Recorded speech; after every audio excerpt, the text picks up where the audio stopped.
Pria ini melompat dari truk. Mengetahui tahanan yang kabur, semua mobil berhenti. Pria itu terus melarikan diri. Namun ia dibidik senjata oleh orang yang menawannya. Satu tembakan dilepas, hingga pria itu mengalami luka tembak di kakinya. Meskipun mengalami luka tembak, pria itu terus mencoba melarikan diri, hingga ia berhasil ditangkap lagi. Para tawanan menangis histeris melihat peristiwa ini. Bukannya diobati luka tembaknya, pria itu malah diikat dengan tali. Mulutnya juga disumbat dengan kain. Lalu pria itu diikat di sebuah mobil. Tak lama berselang, mobil mulai berjalan. Pria itu pun diseret dengan mobil dalam posisi terikat. Ini adalah hukuman bagi tawanan yang mencoba melarikan diri. Bukan itu saja, pria yang diikat kaki dan tangannya ini putus saat mobil belakang tiba-tiba berhenti.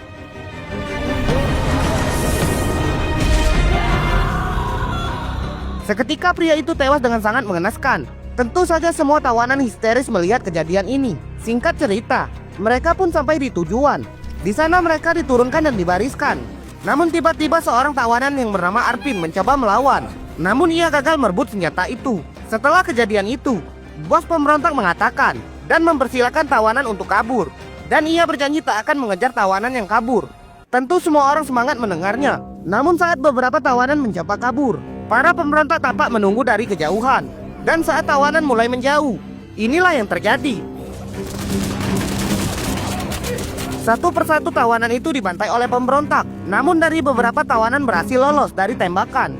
Arpin mencoba menyelamatkan salah satu tawanan yang mengalami luka. Ia meminta wanita yang bernama Esla segera kabur. Di saat Arpin menyelamatkan temannya, Esla terus berlari masuk ke hutan. Namun saat itu, Esla tersandung dan jatuh. Jeritan Esla membuat Arpin panik. Ia meninggalkan temannya yang terluka dan berusaha mengejar Esla. Ternyata Esla jatuh ke sebuah lubang yang sangat dalam. Arpin yang melihat Esla berada di dalam lubang segera masuk ke lubang itu. Namun tiba-tiba temannya yang terluka juga masuk ke lubang ini. Di saat Arpin mencoba naik dari lubang, tiba-tiba datang dari atas seorang tawanan yang juga terluka. Namun tiba-tiba pria di atas lubang kemudian dihujani tembakan hingga ia tewas. Esla dan Arpin sangat ketakutan. Tak lama berselang, para pemberontak menemukan lubang ini. Pemberontak itu menghabisi teman Arpin yang terluka.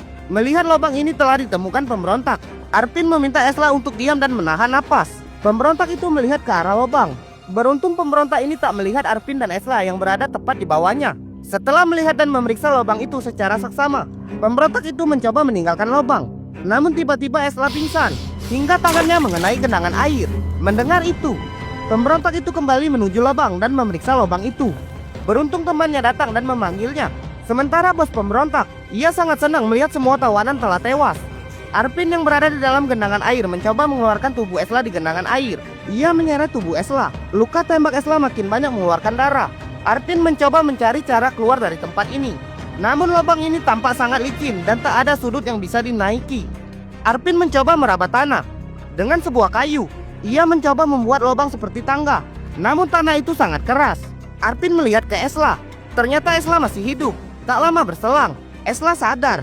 Namun mereka berdua tampaknya terjebak di tempat ini. Lanjut part 2 ya guys.